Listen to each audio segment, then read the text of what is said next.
इस दुनिया में कोई भी ऐसा व्यक्ति नहीं है जिस व्यक्ति के पास परेशानी ना हो, लेकिन कुछ व्यक्ति ऐसे होते हैं अपनी परेशानियों को दूर करने के लिए किसी से राय मशवरा ज़रूर लेते हैं, जिसकी वजह से उनकी परेशानी बड़े आराम से दूर हो जाती है। लेकिन कुछ इंसान ऐसे होते हैं कि अपनी परेशानी को दूर करने के लिए जल्दबाजी में एक गलत फैसले का चुनाव कर लेते हैं, जिसकी वजह से उनका हंसता खेलता परिवार तक तबाह हो जाता है। आज के घटना में सेम कुछ ऐसे होता, एक पत्नी ही अपने पति के पीठ पीछे ऐसा खेल खेल देती है, जिसकी वजह से उसका अपना जो पति होता है वह पति इस दुनिया को छोड़ के चला जाता है। लेकिन जब लोगों के सामने सच्चाई निकल के आती है, इसे सुनने के बाद ना कोई सोच पाता है ना कोई समझ पाता है कि आखिर एक औरत इस तरह खेल कैसे खेल सकती है। आखिर क्या था इस घटना में, इस घटना में क्या हुआ, इस घटना की आप पूरी तह तक सच्चाई जानने के लिए इस वीडियो को आप लास्ट तक ज़रूर देखिएगा। नमस्कार दोस्तों, मैं प्रदीप कुमार आपको स्टडी बात चैनल पे मैं स्वागत करता हूं। दोस्तों आज की यह जो सच्ची घटना है, यह घटना सुनाने से पहले मैं आपसे एक छोटा सा रिक्वेस्ट करना चाहता हूं, क्योंकि आप अगर इस चैनल पर नए आए हुए हैं और पहली बार आए हुए हैं तो एक बार जाकर आप अपने इन्हीं प्यारे हाथों से आप इस चैनल को सब्सक्राइब ज़रूर कर लीजिएगा, ताकि आपकी वजह से आज ये जो वीडियो इम्पोर्टेंट होने के नाते काफ़ी लोगों तक पहुंचाया जा सके। और इसके लिए हम आपके तहे दिल से शुक्रगुजार रहेंगे। आज की यह जो सच्ची घटना है, यह घटना है मध्य प्रदेश और उसी का मानस शहर पड़ता है मुरैना, और ठीक उसी का ही पुरानी छावनी कस्बा लगता है। मैं बात कर रहा हूँ 16 जुलाई साल 2017 का ही। तो पुरानी छावनी के कस्बे में सुबह का टाइम होता है, तो सुबह के टाइम में स्टोन पार्क होता है वहीं बगल, तो लोग वहाँ टहलने के लिए जाते हैं। तो काफ़ी व्यक्ति जो होते हैं उसी स्टोन पार्क में अब टहलने के लिए चले जाते हैं। तभी उसी टहलने वाले व्यक्ति में से एक जो व्यक्ति होता है उसकी नज़र वहीं पास एक झाड़ी में पहुँचती है। तो झाड़ी में देखता है, तुरंत ही उसके जो रूह होते हैं एकदम खड़े से हो जाते हैं, क्योंकि उसी झाड़ी में एक व्यक्ति का डेड बॉडी पूरी तरह से खून से लथपथ अवस्था में, लहलुहान अवस्था में वहाँ पड़ा होता है। वह व्यक्ति वहीं चीख पड़ता है, और जितने आसपास आ रहे व्यक्ति होते, जा रहे व्यक्ति होते साइकिल से, सभी लोग इस आवाज़ को सुनकर अब वहाँ इकट्ठा हो जाते हैं और पास आते हैं। अपने तौर तरीके से वहाँ खड़े होकर पूरी तरह से निगरानी करते हैं। लोग अपने आपस में कुछ अपनी ऐसी बात करते हैं, जिसकी वजह से उसी में से एक जो व्यक्ति होता है अपने नज़दीकी पुलिस थाना पुरानी छावनी में अब फ़ोन कर देता है। तो वहाँ के थाना प्रभारी होते हैं प्रीति भार्गव।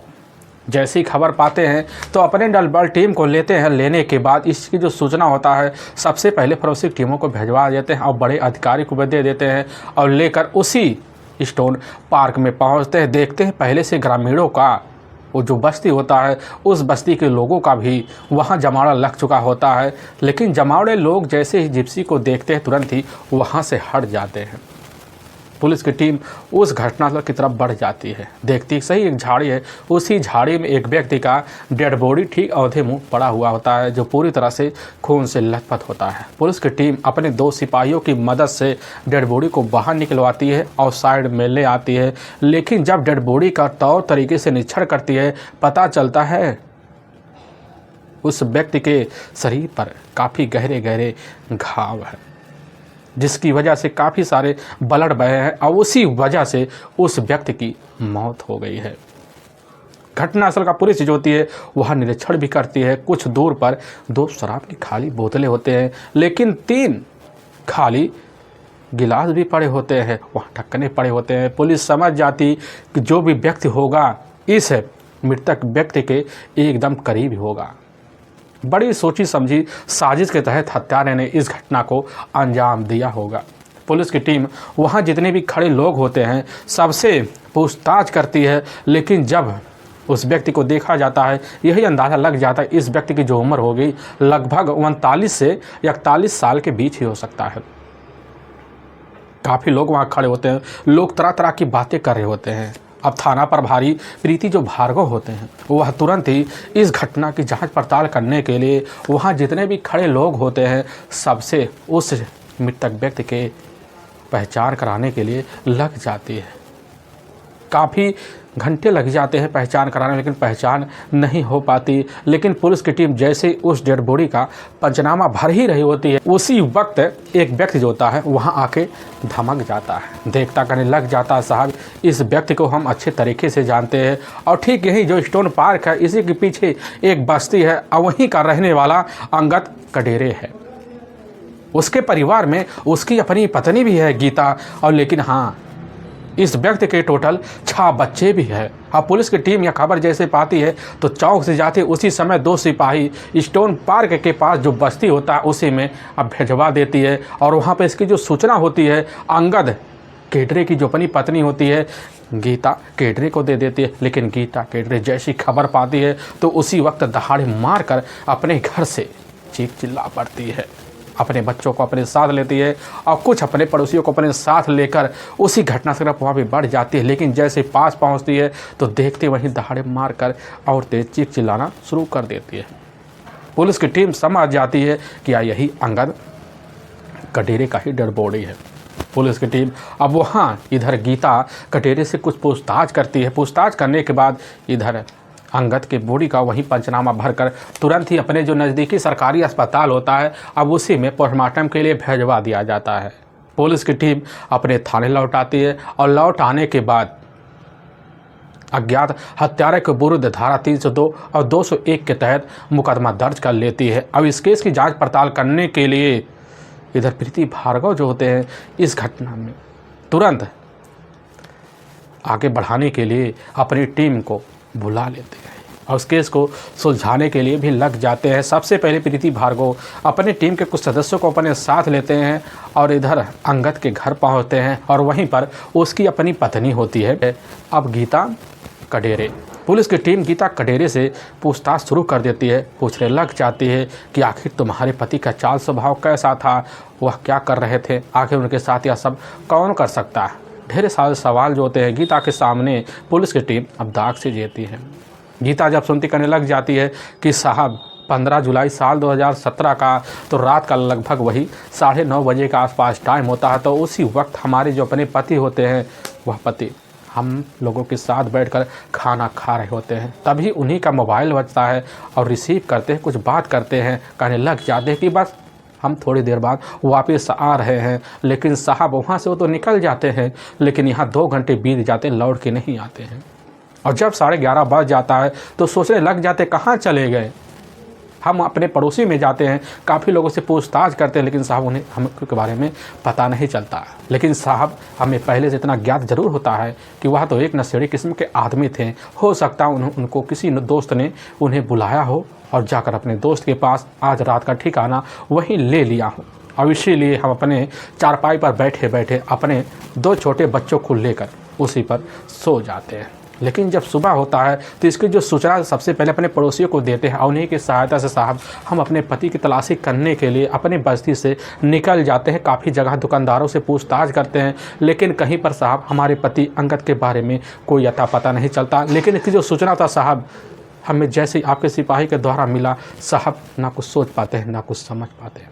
पुलिस की टीम कहने लग जाती है कि आखिर क्या आप बता सकती हैं आपके पति का क्या किसी के साथ दुश्मनी है या पहले का आपका किसी के साथ रंजिश है। गीता यह बात सुनती है तुरंत ही इनकार कर जाती, साहब हमारे पति का किसी से रंजिश नहीं है, ना उनका किसी से झगड़े तकरार है, बस साहब इतना है कि वह शराब के एक आदी है। हाँ, लेकिन शराब का लेन देन वह किया करते ज़रूर थे पीने के मामले में, हो सकता है उनका किसी से झगड़े तकरार हुआ हो। थाना प्रभारी प्रीति भार्गव बड़े ध्यान से गीता के चेहरे को लख रहे थे, लेकिन गीता के जो चेहरे को लख रहे थे तो गीता का जो निगाह होता है थाना प्रभारी और वहाँ खड़े इंस्पेक्टरों से नहीं मिल पा रहा होता। बार बार पलके गीता के नीचे झुकी जा रहे थे, जिसकी वजह से पुलिस की टीम समझ जाती है कि ज़रूर गीता हमसे कुछ न कुछ सच्चाई छुपा रही है। अब पुलिस वहाँ उलझन में जब फंसती है, फंसने की वजह से गीता उससे उसी वक्त पुलिस की जो टीम होती है गीता का मोबाइल नंबर ले लेती है और कहने लग जाती है गीता से, जब भी तुम्हें अपने पति के खिलाफ कोई भी सबूत मिले या शंका किसी पर हो, तुरंत इस चीज़ की सूचना जो होता है हमें पुलिस थाने में दे दीजिएगा। अब पुलिस की टीम जो होती है वहाँ अपने थाने में लौट आती है और पुलिस की टीम इधर गीता के मोबाइल नंबर का पूरा CDR डिटेल निकाल लेती है और जब पूरा सीडीआर डिटेल निकाला जाता है तो उसी में पता चलता है घटना वाले दिन, यहाँ तक कि रात में भी एक अनजान नंबर पर गीता के मोबाइल नंबर पर कॉल किया गया था। और पता चलता हुआ जो नंबर होता है वह नंबर बंटी जाटव का होता है, जो ठीक वही सुभाष नगर का ही रहने वाला होता है। और पुलिस की टीम जैसे संदिग्ध नंबर के बारे में जानकारी लेते पता चलता उस नंबर से लगभग कई सालों से बात जरूर हुआ करते थे, बार बार बात हुआ करते थे। और पुलिस की टीम तुरंत सख्ती में आती है और अपनी टीम को लेती है, सुभाष नगर पहुंचती है और वहीं पर बंटी जाटव को ही उसके घर से अपने कस्टडी में लेती है और लेकर थाने पहुंचाती है। लेकिन पुलिस की टीम जैसे पूछताछ शुरू कर देती है तो बंटी जाटव जो होता है पुलिस के सामने पहले इधर उधर की बातें करता है। लेकिन पुलिस की टीम के पास काफ़ी सारे सबूत होने की वजह से पुलिस की टीम अपनी सख्ती दिखा देती है। लेकिन बंटी जाटव कोई ऐसा शातिर मुजरिम था नहीं जो पुलिस के सामने ज़्यादा देर अब टिक सके। इसीलिए पुलिस की जो टीम होती है उसी वक्त अपनी शक्ति दिखाती है और दिखाते ही पुलिस के सामने टूट जाता है। और इधर अंगद के हत्या का राज जो खोलता है, इसे सुनने के बाद लोगों का कलेजा तक दहल सा जाता है। असल में मध्य प्रदेश का जाना माना जो शहर पड़ता है मुरैना का ही एक स्टोन पार्क पड़ता है और ठीक उसी के पीछे एक बस्ती होता है। उसी बस्ती का ही रहने वाला अंगद कटेरे होता है। उसकी अपनी दूसरी पत्नी होती है गीता कटेरी। गीता कटेरी के टोटल अपने खुद के 2 बच्चे होते हैं। लेकिन इधर अंगद की जो पहली पत्नी होती है रीता, जिसके टोटल अपने 4 बच्चे होते हैं, जिसमें बड़ी बेटी होती है सपना और बाकी के 3 बेटे भी होते हैं, गजेंद्र और साथ में विकास और साथ में देवेंद्र। लेकिन पहली पत्नी की जब इस दुनिया से जुदाई हो जाती है, होने के बाद जो होता है इधर अंगद अपनी परेशानियों को झेलते झेलते वक्त गुजार लेता है। तभी उससे रिश्तेदारों के द्वारा गीता का जब रिश्ता आ जाता है तो गीता जो होती है इधर एक शादीशुदा तलाकशुदा होने के बावजूद जो होता है इधर आकर अब अंगद से शादी कर लेती है। शादी करने के बाद अंगद की पहली पत्नी के 4 बच्चों को अपने साथ रखकर माँ का प्यार देना शुरू कर देती है। वक्त के साथ जो होता है इनकी ज़िंदगी बीतना शुरू हो जाता है। बड़ी खूबसूरत ज़िंदगी होता है उसी सुभाष नगर मोहल्ले में रहकर। लेकिन जब सालों के साल बीतते हैं तो इसी बीच अंगद की जो दूसरी पत्नी होती है गीता के खुद के अपने 2 बच्चे भी हो जाते हैं, जिसमें दोनों को दोनों अब बेटे भी होते हैं। लेकिन इधर गीता अपने परिवार में अपने साथ दोनों बच्चों और इनके 6 बच्चों को भी लेकर उसी परिवार में बेहतर तरीके से गुजारा करना शुरू कर देती है। लेकिन जब गुजारा करने लग जाती है तो इसी बीच अंगद जो होता है हलवाईगिरी का काम करने लग जाता है, जिसकी वजह से ठीक ठाक पैसे आने शुरू हो जाते हैं। लेकिन गीता और अंगद के बीच के जो 6 बच्चे होते हैं वह पास एक प्राथमिक विद्यालय होता, उसी में जाकर अपना पढ़ाई किया करते थे। और सुबह के टाइम अंगद खुद जो था हलवाईगिरी का काम करने के लिए कभी इस गांव कभी उस गांव कभी उस बाज़ार अपना सुबह के टाइम निकल जाया करता था। तो कभी रात में 12 बज जाता, कभी 1 बज जाता, कभी 2 बज जाता अपने घर वापस लौटते। लेकिन पूरा दिन जो होता है अकेली बैठे बैठे गीता अपने घर के सामने पति का रास्ता देखना शुरू कर देती। लेकिन बोर महसूस जब होने लग जाता है इधर गीता को तो अपनी ज़िंदगी को बड़े अथवा समझती। लेकिन जब भी शाम का टाइम होता है कभी 1 बज जाता रात का, कभी 2 बज जाता, घर वापस लौटता अंगद तो तुरंत चारपाई पर पड़ता और उसी वक्त गहरी निद्रा में सो जाता, जिसकी वजह से अब इधर शारीरिक सुख के लिए गीता काफ़ी ज़्यादा वंचित हो जाती। कभी कभी नशे की हालत में इतनी बेसुध अवस्था में अपने घर लौटता कि बिना कुछ सोचे समझे खाना पिया खाए अंगद अपने चारपाई पर सो जाता है, जिसकी वजह से हर दिन अब इधर अपने शरीर की प्यासी के लिए चिड़चिड़ापन दिखाना शुरू कर देती है।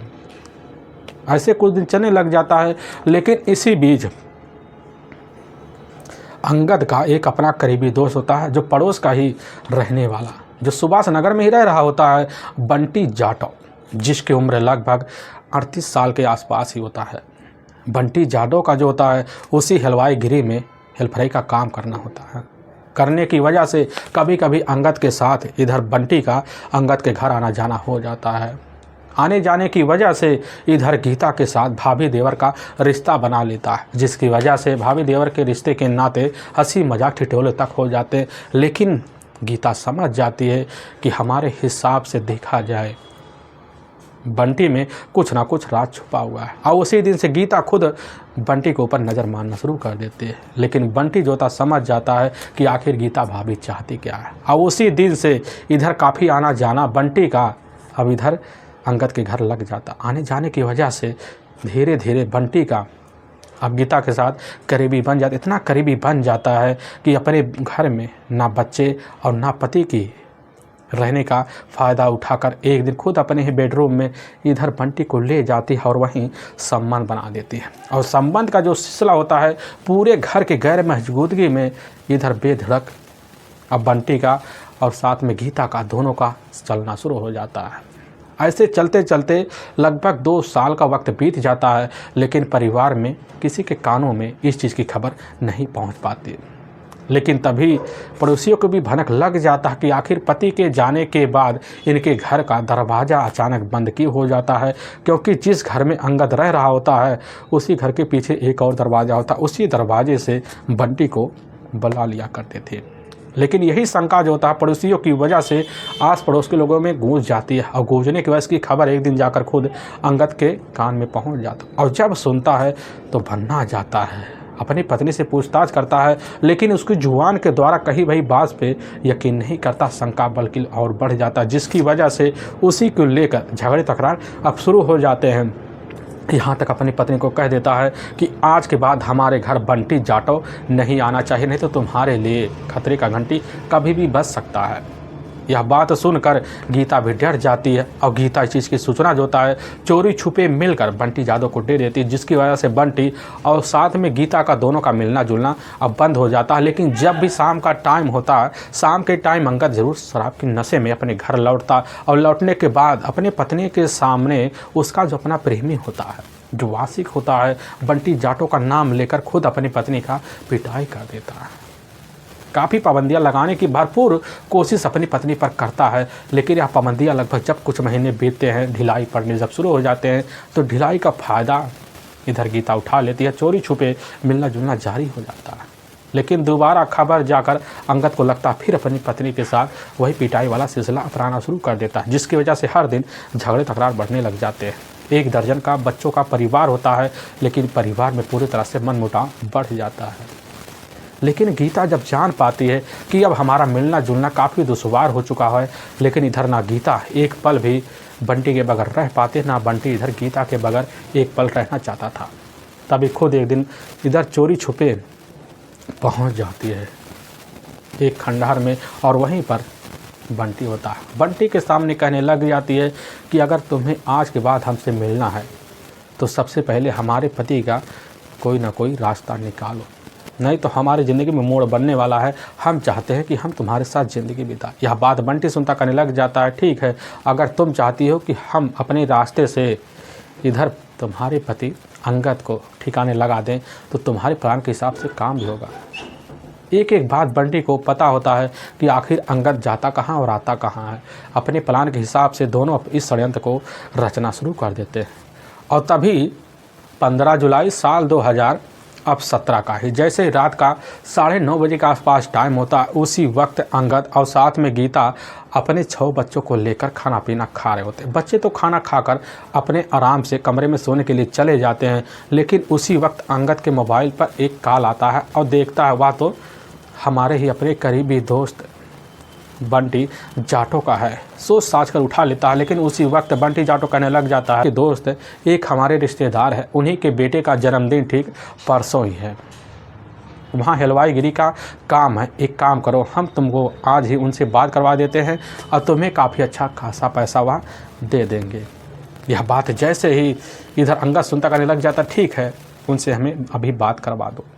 यह बात जैसे ही अब बंटी सुनता कहने लग जाता है कि ठीक है, तुम इसी वक्त हमारे साथ है पुरानी छावनी चलो, और वहीं चलकर हम दोनों वहीं जो एक होटल है उसी में बुला रहे हैं, वहाँ पर आएंगे। और उसी बात को सुनकर इधर अंगद तैयार हो जाता, अपनी पत्नी से कहता ठीक है, तुम खाना पीना खा लो, कुछ देर बाद हम आते, और वहीं से निकल जाता है। और निकलने के बाद कुछ मिनट का सफ़र तय कर कर वहीं पहुंच जाता है। और जैसे ही पहुंचता है देखता है कि एक ठेका है, पुरानी छावनी के करीब ही और वहीं पर खड़ा हो जाता। पहले से ही अंगद खड़ा होता है, उसके हाथ में 2 शराब की बोतलें होती है, लेकिन जब देखता है तो अंगद कह देता है कि चलो हम दोनों बैठकर अभी पार्टी करते हैं, अभी जिससे बात करना वह कुछ देर बाद आएंगे। यह बात सुनता है इधर अंगद एक लत की वजह से तुरंत तैयार हो जाता है, पास जाते हैं, वहीं बैठकर पैक लगाते हैं। लेकिन थोड़ी देर बाद अंगद नशे में थोड़ी बहुत मंडराना शुरू कर देता है, खड़ा होता करने लग जाता है। उनको बुलाया जाए तो इधर कह देता खुद कि यार अभी जो है वह नहीं आ पाएंगे, वह उनसे हम आपका सुबह बात करवा देंगे। अंगद कह देता हमारे डिग्गी में एक और शराब की बोतल पड़ी है, चलो लेते हैं। लेकिन यह बात सुनने के बाद बंटी जो होता टालता नहीं, जाता है पास डिग्गी के पास। तभी उसी वक्त कहने लग जाता कि चलो पास जो स्टोन पार्क है वहीं बैठकर हम लोग पार्टी करते हैं। यह बात सुनता है अंगद मान लेता है और इधर अंगद जो होता है हैंडल पकड़ लेता है और पीछे वाले सीट पर बंटी जाड़ो बैठ जाता है, चलाना शुरू कर देता है। और उसी डिग्गी में एक तेजधार हथियार रखा होता है, उस हथियार को अपने ही हाथ में ले लेता है। लेकिन जैसे ही इधर स्टोन पार्क की तरफ है अपनी बाइक अंगद बढ़ाता है तो झाड़ी के पास जाता, वहीं रोक देता, कहने लग जाता कि यहीं पर पैक लगाया जाए। और उसी हथियार को बंटी छुपा लेता है अपने ही पास। हम बोतल लेकर हाथ में अंगद के साथ झाड़ियों के करीब जाता है और वहीं दोबारा पैक लगाना शुरू कर देते हैं। लेकिन थोड़ी देर बाद सबसे ज़्यादा जो पैक लगता है अंगद का लग जाता है, जिसकी वजह से नशे में बेसुध हो जाता है। और उसी नशे के बेसुध का फ़ायदा उठाकर बंटी जाटो हथियार को अपने हाथ में लेता है। उसी हथियार से कई बार प्रहार करता है, जिसकी वजह से शरीर पर काफ़ी गहरे गहरे घाव हो जाते हैं, ब्लड बह जाते हैं और वहीं हमेशा हमेशा के लिए मौत की नींद में अंगद सो जाता है।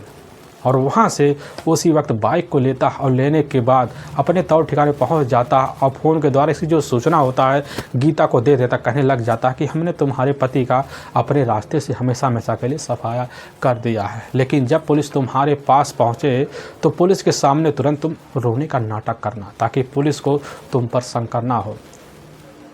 लेकिन पुलिस की जो टीम होती है एक साथी तरीके से गीता के ऊपर शंका कर जाती है, जिसकी वजह से पुलिस के हथकंडे जो होता है उसका जो अपना प्रेमी होता है इधर जाकर बंटी जादू चढ़ जाता और उसी के तहरीर पर इधर खुद गीता को अपनी कस्टडी में लिया जाता है। पुलिस की टीम जब गीता को पेश कर देती, गीता पुलिस के सामने यही कह देती कि साहब उस हथियार में जो धार था वह खुद हमने अपने हाथों से लगाया। पुलिस की टीम यह बात सुनती है एकदम दंग सरा जाती है और साथ में आस पड़ोस के लोग जो खड़े होते हैं।